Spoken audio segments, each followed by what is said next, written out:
Bab 047. Gue kalau hilaf, bakalan tetap milih-milih juga sih. Nggak asal comot kayak lo. Alhasil, dapat manusia setengah miring kayak dia, kan? Tutur Gisela. Zahira melirik sinis ke arah Gisela. Sesaat kemudian, perempuan berlesung pipi itu mencebikkan bibirnya sebagai bentuk respon atas ucapan pedas Gisela. Lagi pula, siapa yang bisa menentukan kepada siapa hati akan berlabuh?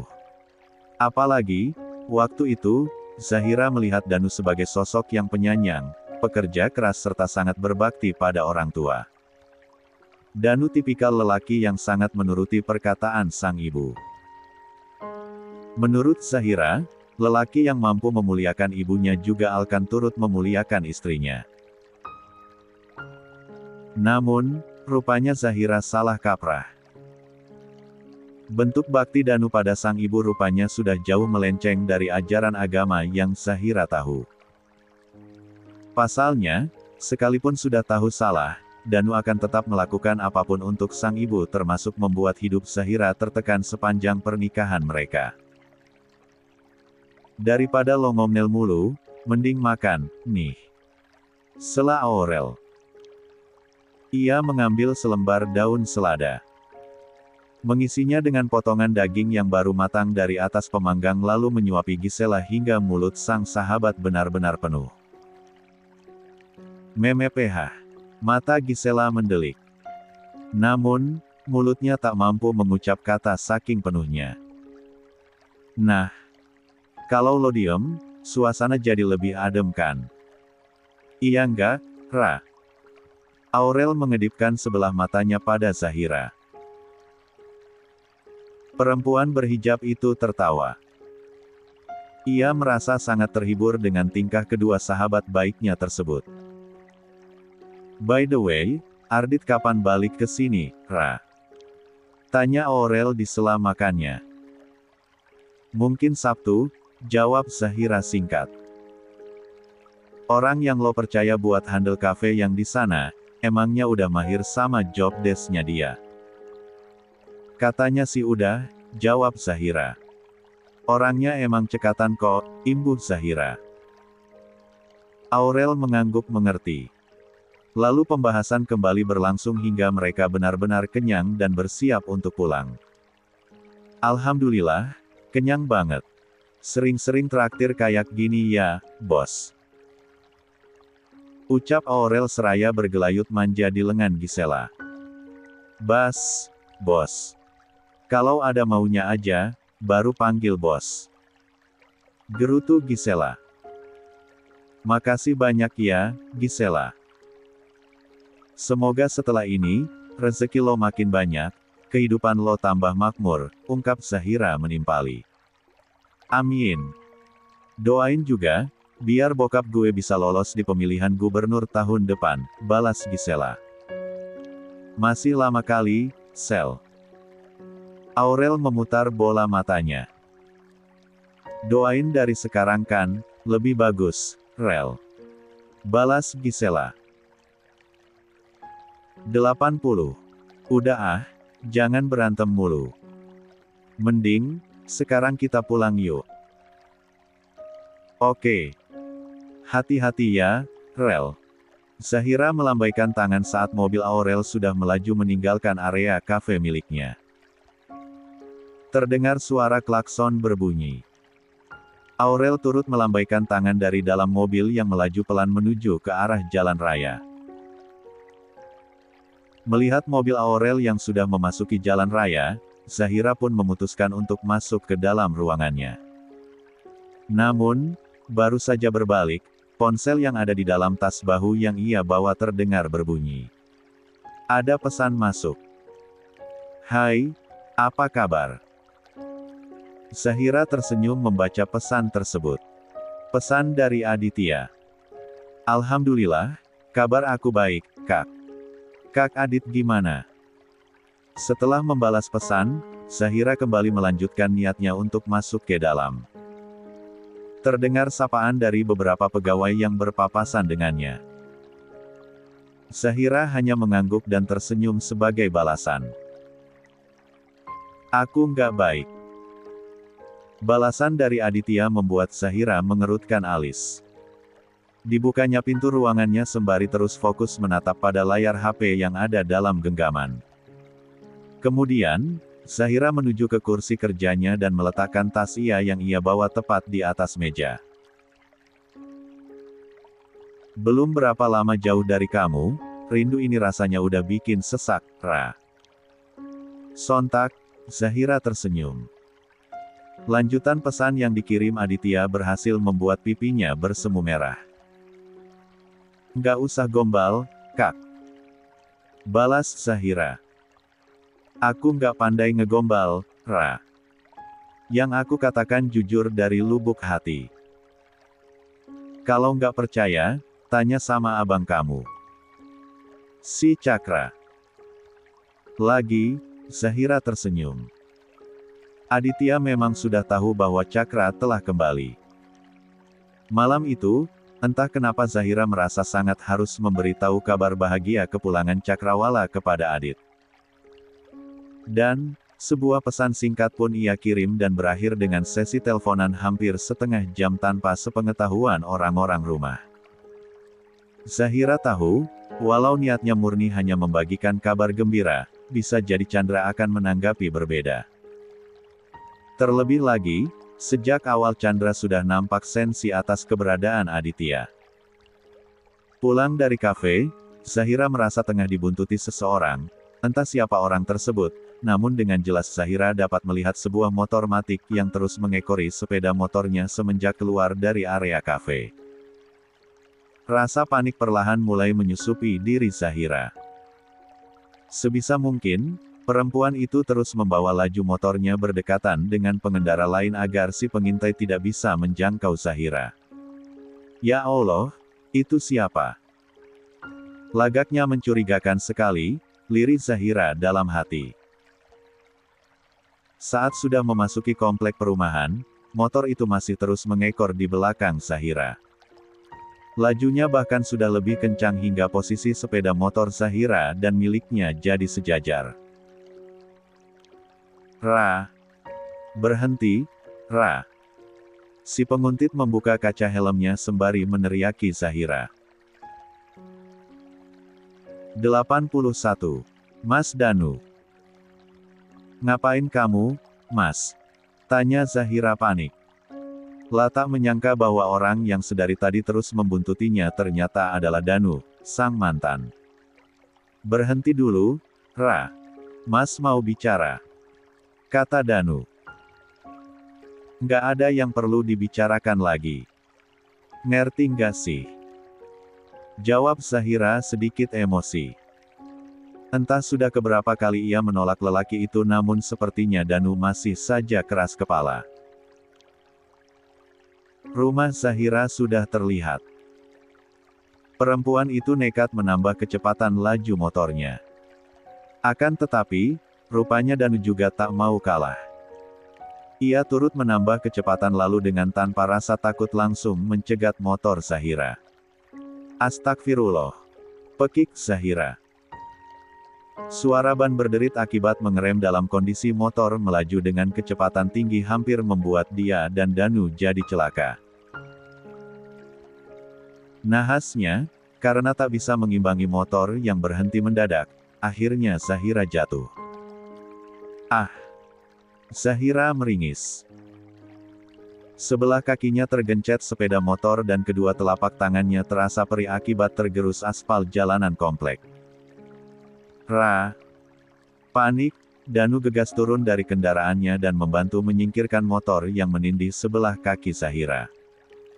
Setelah itu, ia pun mengulurkan tangan untuk membantu Zahira namun perempuan itu langsung menepis tangan Danu dengan kasar. Kamu gila atau gimana sih, Mas? Zahira berdiri. Kalau kamu ketabrak gimana? Kamu mau bikin aku jadi tersangka kasus kriminal, hah? Teriak Zahira penuh emosi. Telapak tangan kamu kayaknya luka, Ra. Biar Mas lihat, ucap Danu yang seolah tuli dengan amarah Zahira. La ingin meraih tangan mantan istrinya itu. Namun, Zahira menolak dan malah menjauhkan tangannya dari jangkauan Danu. Nggak usah sok peduli kamu, Mas. Mas cuma mau lihat, Ra. Apa salah? Tanya Danu dengan nada tinggi. Emosi pria itu kembali naik saat mendapat penolakan untuk yang kesekian kali. Jelas salah, Mas. Kita bukan siapa-siapa lagi. Dan, seharusnya kamu tahu diri. Aku celaka begini, semua juga karena ulah kamu. Ucap Zahira. Bisa nggak sih, biarin aku hidup tenang tanpa gangguan dari kamu. Lirihnya putus asa. Mas cuma mau kita kembali, sayang. Apa itu salah? Mas di sini sedang memperjuangkan kebahagiaan kita kembali. Tapi, kenapa kamu justru kayak begini? Tolong dong, Ra. Hargai perjuangan Mas. Zahira tak tahu harus berucap bagaimana lagi. Kepalanya benar-benar sakit menghadapi sikap Danu yang dirasanya sudah mulai sedikit aneh. Entah Danu mulai kena gangguan mental atau bagaimana, yang jelas Zahira mulai takut pada obsesi Danu terhadapnya. Kamu sakit jiwa ya, Mas? Tanya Zahira. Kita berpisah juga karena ulah kamu. Semua bukan karena ulah Mas, Ra. Itu keputusan kamu sendiri. Sementara aku. Sedikit pun, aku nggak pernah berpikir untuk cerai dari kamu sekalipun aku sudah menikahi Nola, sergah Danu dengan suara membentak. Astagfirullah, ya Allah. Rahang Zahira mengerat. Ingin sekali ia berkata kasar dengan mengabsen seluruh nama penghuni kebun binatang. Namun, rasanya semua itu percuma karena Danu akan tetap berdiri pada obsesi dan sudut pandangnya yang jelas salah. Opsi terbaik-baik Zahira kini hanya satu. Kabur. Perlahan, ia melangkah mundur. Sedikit demi sedikit mengikis jarak kemudian berbalik dan berlari kencang secepat yang ia bisa. 82. Mau kemana kamu, Ra? Mas masih mau bicara? Geram Danu yang berhasil menangkap tangan Zahira tepat ketika Zahira berada di depan bekas rumahnya yang sudah ia take over pada teman Pak Abram sang atasan. Lepasin, Mas. Aku mau pulang. Bentak Zahira. Wanita yang sedang ketakutan itu melihat ke sekeliling. Kenapa pula, di saat genting begini tak ada satu orang pun tetangga yang melintas. Apalagi, samping bekas rumah Danu dan di depannya merupakan rumah kosong. Sementara, rumah Ningsih yang berhadapan dengan rumahnya juga nampak sepi. Tolong! Teriak Zahira panik. Ia berharap, suaranya mampu menembus masuk ke dalam rumahnya. Diam, Ra. Refleks, Danu membekap mulut Zahira kemudian membawanya merapat ke dekat gerbang bekas rumahnya. Niatnya adalah membawa Zahira ke rumah yang berada di samping bekas rumahnya tersebut. Danu tahu bahwa rumah itu sudah lama kosong dan terbengkalai. Tempat yang pas untuk berbicara dari hati ke hati bersama sang pujaan. HMMPPH, Zahira berusaha untuk terus memberontak. Keringat dingin mulai keluar. Air mata pun menetes tak kalah deras. Mbak Zahira. Perlawanan Zahira terhenti. Langkah Danu yang menyeret paksa Zahira yang ia bekap dari belakang juga terhenti. Kedua orang itu menatap fokus pada sosok lelaki berkaos putih dengan celana jeans hitam yang keluar dari dalam bekas rumah Danu sambil menenteng plastik sampah. BRUGH. Zahira refleks menginjak kaki Danu dan menggigit tangan pria itu saat fokusnya sedang terpusat pada lelaki yang menyebut nama Zahira tadi. Dan, begitu terlepas, Zahira langsung berlari untuk berlindung di balik punggung lelaki itu dengan tubuh gemetar ketakutan. Atar! Tolong aku! Ucap Zahira. Ia memegang kaos belakang Atar tanpa sadar dan meremasnya dengan kuat. Dia siapa? Tanya Atar penasaran. Mantan suamiku, jawab Zahira dengan wajah yang sudah tak karuan karena takut. Ra, sini kamu. Danu berjalan maju. Ia hendak menarik tangan Zahira namun ditepis oleh Atar. Jangan kasar-kasar sama perempuan, Mas. Ucap Atar memperingatkan. Lo siapa? Tanya Danu murka. Matanya nyalang menatap Atar. Nggak usah sok ikut campur urusan gua sama istri gua. Ngerti lo? Danu kembali meringsek maju. Namun, dadanya ditahan oleh Atar yang masih kekeh melindungi Zahira. Wow. Santai, Mas. Kata Atar tenang. Tak terprovokasi sama sekali dengan ucapan kasar Danu. Tadi, Mbak Zahira bilang kalian sudah mantan. Jadi, saya harap Anda mending pergi dari sini sebelum suasana semakin rumit, peringat Atar. Danu tertawa. Baginya, ancaman Atar hanya sebatas gertakan sambal. Dari segi fisik saja, Atar lebih layak disebut sebagai pria lemah karena kulitnya yang kelewat halus dan bersih untuk disebut sebagai pria jantan. Apa peduli lo? Hah. Lo itu cuma orang baru di sini. Jadi, lo nggak tahu apa-apa mengenai gue dan Zahira. Pergi, Mas. Usir Zahira muak. Kamu itu udah gila. Kamu udah nggak punya akal untuk sekadar berpikir bahwa tindakan kamu ini sudah sangat salah. Mendengar pengusiran yang diucapkan Zahira, Danu semakin naik pitam. Ia pun dengan membabi buta berhasil menarik lengan Zahira dan terjadilah adegan tarik-menarik hingga Zahira terjatuh. 83. Detik itu juga, sebuah tinju mendarat di pipi Danu hingga lelaki itu tersungkur. Kurang ajar lo. Umpat Danu kesal. Saya paling benci melihat lelaki yang tahunya cuma mampu melakukan kekerasan terhadap wanita, kata Atar dengan suara beratnya. La menatap Zahira yang masih terduduk di jalan. Napas berusaha ia netralkan agar tak terbawa emosi melihat bagaimana kasarnya Danu memperlakukan Zahira. Bisa berdiri sendiri kan, Mbak? Tanya Atar pada Zahira. Zahira mengangguk patah-patah. Dan kemudian mencoba berdiri lalu melangkah sedikit masuk melewati gerbang rumah Atar dan mengintip dari sana apa yang selanjutnya terjadi. Ra, kemari, sayang. Kita perlu bicara. Kata Danu. Ia berusaha menjangkau Zahira namun sepertinya sulit akibat keberadaan Atar yang menjadi benteng. Anak bau kencur kayak lo mending minggir. Tukas Danu. Kalau saya nggak mau. Atar menaikkan satu alisnya, menantang. Sialan. Danu melayangkan tinjunya. Namun, Atar mampu berkelit lalu balas memukul Danu tepat di ulu hati. Danu meringkuk kesakitan sembari memegang perutnya. Tar, kamu di mana?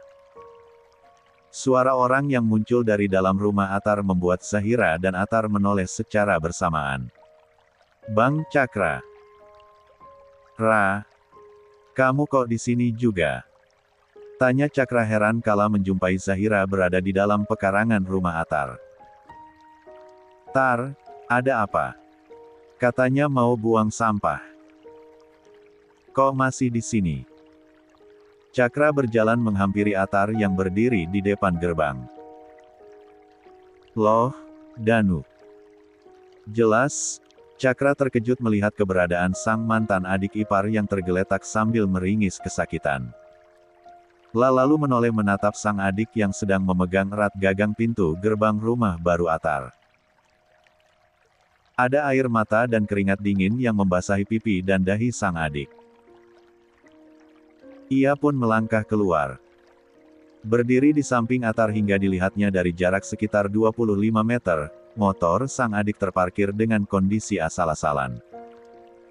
Helm pun terlempar jauh di pinggir jalan. Tangan Cakra mengepal kuat. Tanpa perlu bertanya, ia sudah mampu menyimpulkan situasi yang terjadi. Bangun. Ikut saya. Cakra meraih kerah baju Danu lalu menyeret Danu menuju ke rumah kosong yang ada di sebelah.